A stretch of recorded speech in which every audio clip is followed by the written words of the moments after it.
Професионалният гримьор Грета Великова преобразява холивудски звезди и не само. Нейните малки тайни и вълшебни трикове ще научим сега с помощта на колегата Диди Костова. Пренасяме се в студиото на Грета. Диди, към вас. Здравей, Марти! Ние сме наистина в студиото на Грета. Тя ще ни покаже как можем да направим сами грима си, така че да подчертаем своята индивидуалност. Здравейте! Здравейте! Много ми е приятно, че ни гостувате в студиото.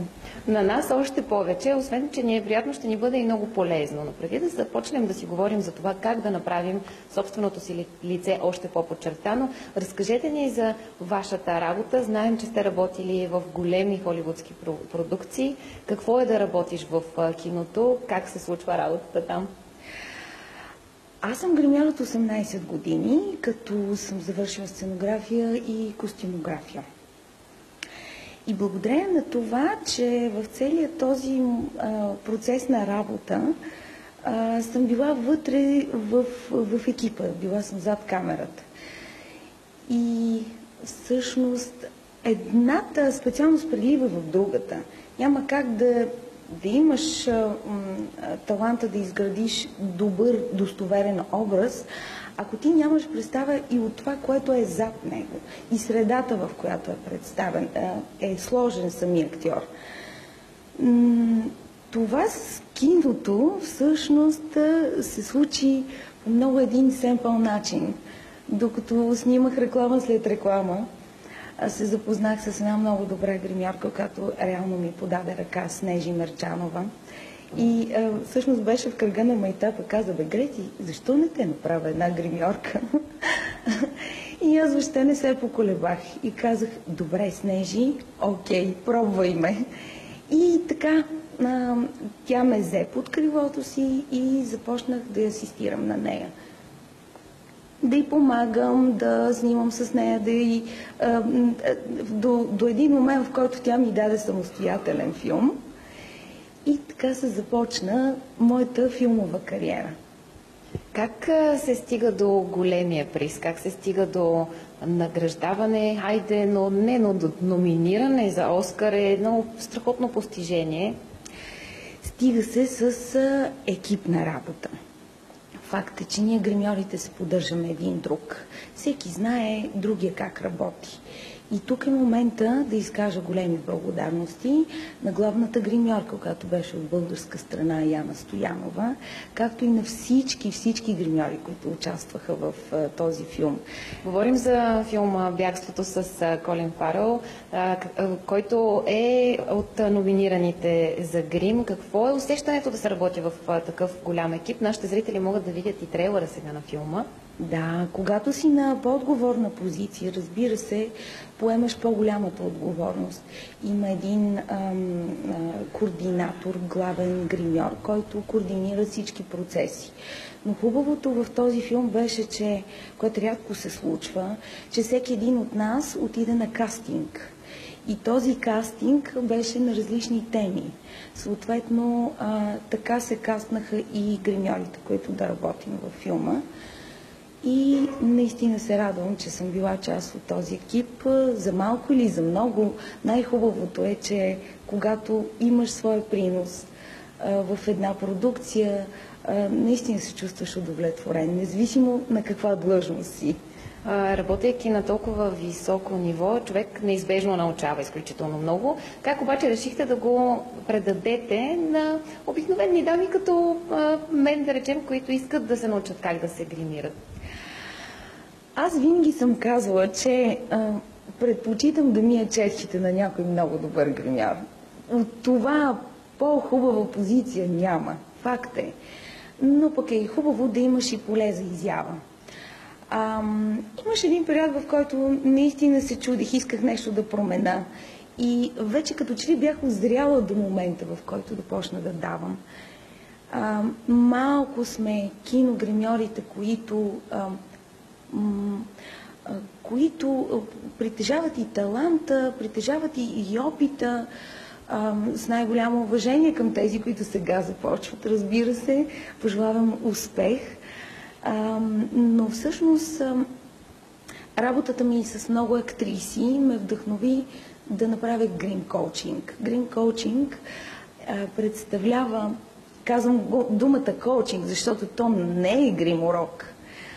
Не си говорим за какъв цвят червило да сложим, а говорим за това как в този грим коучинг ти самата да създадеш твоят ежедневен грим.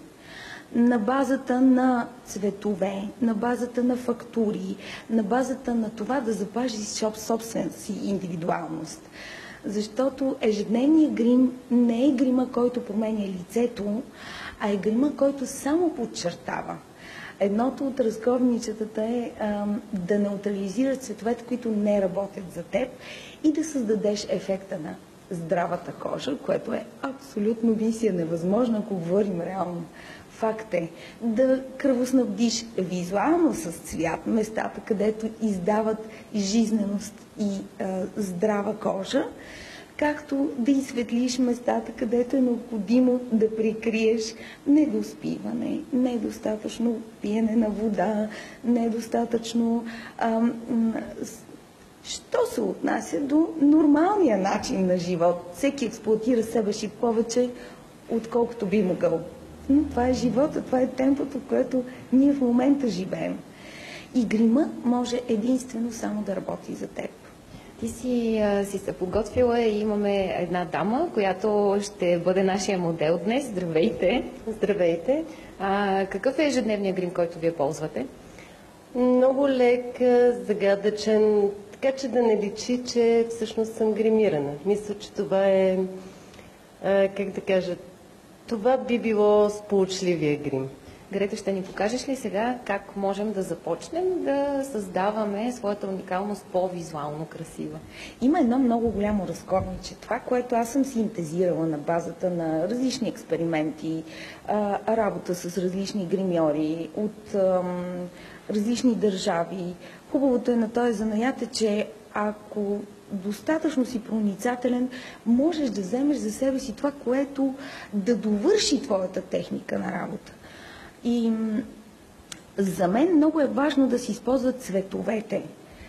Това идва от киното, когато има едно добро осветление, защото грима е в тяхна симбиоза с осветлението. Когато има добро осветление, лицето изглежда перфектно. Всички знаем, като отидем вечер някъде в приятно местенце, ресторант, как осветлението е приглушено, то е топло. Аз много бих искала да взема този цвят, топлия цвят, и да го поставя в лицето. Но, ако, примерно, имаме едно горно предно осветление, което е класиката в осветлението, това е вдъхновяващ момент, ще видим как се осветява един ромбоид в самото лице. Аз заимствам от това и го слагам в лицето. Всичко останало, както в картината, когато гледаме портрет, за да изпъкне обекта отпред, всичко останало е в едни полутонове, малко по-тъмно от основния акцент, който искаме да направим. Факт, другото разковниче е да коригираме зоната под очите. Ако това не направим, момичета, не слагайте червено червило, защото хем правиш акцент върху лицето, хем всъщност остават кръговете, които... Това е мит в повечето случаи, че ако имаш тъмни кръгове под очите, имаш проблеми с бъбреците. Не, това е мит. Както мита, че фондиотена запушва порите, е абсолютно неоснователен. Индустрията работи за това как да се грижи за кожата. Сякаш сутрин просто ставаш и се обличаш. Същото отношение човек трябва да има и към кожата си. Вечер, когато се прибереш, задължително се обличаш или по-точно казано, махаш този макияж, за да може кожата да се възстанови и да регенерира съответно с кремове. Можеш ли да ни покажеш сега основите на създаването на тази структура на лицето? Какво слагаме, къде го слагаме, как подчертаваме скули, да речем? Сега, едно също много важно разковниче, аз казах за топлия цвят, но защо? Защото топлият цвят е признак на здрава кожа. Топлият цвят, топло имам предвид, жълто. Айде, така ще ги категоризирам в жълто и розово. Топлият цвят е унази кожа, която видимо здрава, видимо с по-малко пори, видимо изглежда свежа и никога не излизат въпки на тази ковша. Никога. Да, защо да не ползваме този ефект от това да създадеш здравата кожа с едни нюанси, които са в жълтата гама. Всичко, което е в жълтата гама, ще работи за момичетата. И много важно правило в случая е да спазваме този ромбоид, за който говорим. Всичко, което е в този ромбоид, аз сега ще го начертая, така че момичетата да го видят. Всичко, което е в този ромбоид, който започва от началото на челото, свършва в най-изпъкналата част на скулите и долу се заключва в основата на брадичките. Всичко това, момичета, може да си позволите да го направите в много по-светъл нюанс. Плюс това решава проблема с какъв цвят фондиотен да си избера.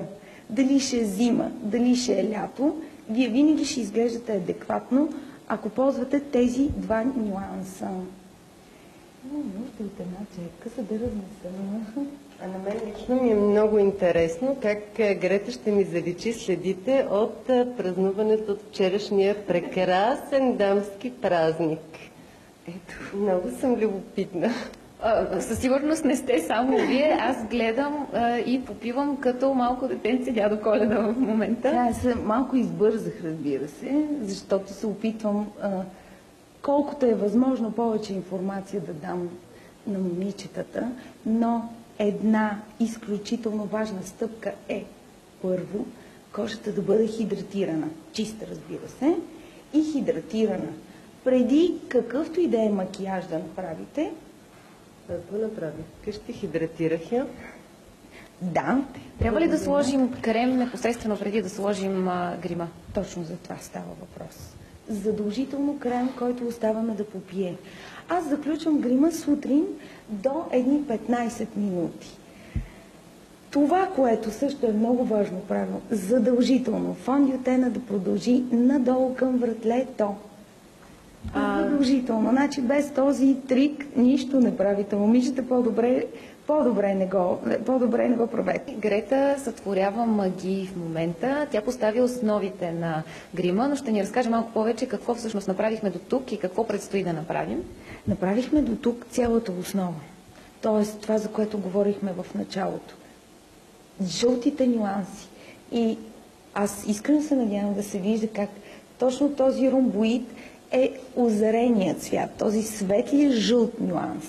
Коригирахме отдолу под очите, така че да дадем тази свежест. Сега може би изглежда малко по-светло, но на финала, когато завършим с пудра, тя обединява и всички цветове. Сега това, което искам да кажа е конкретно за скулптирането. Конкретно за това къде и как да намерим нашата скула. Това винаги ми се струва много сложно. Той все пак в коучинга е засегнато много по-подробно, но много простичко може да смъкнем една четка или пръчица много леко покрай кожата си и там, където тя спре, т.е. там, където хлътва, това е нашата скула. И както аз го наричам подскулие, съвсем на дженк вариант, това е линията, която е добре да подчертаем. В смисъл, там, където искаме да хлътне, там е най-тъмно, а там, където искаме да изпъкне, там е най-светлия нюанс. Тази линия задължително се прелива, така че да ни изглежда като нарисувана. Много е важно в грима абсолютно всичко да бъде прелято. Дори да сте сложили от най-тъмно до най-светло, то да са преляти цветовете. Може би една част от разковничето на майсторския грим и на професионалистите, които го правят, е точно в преливките.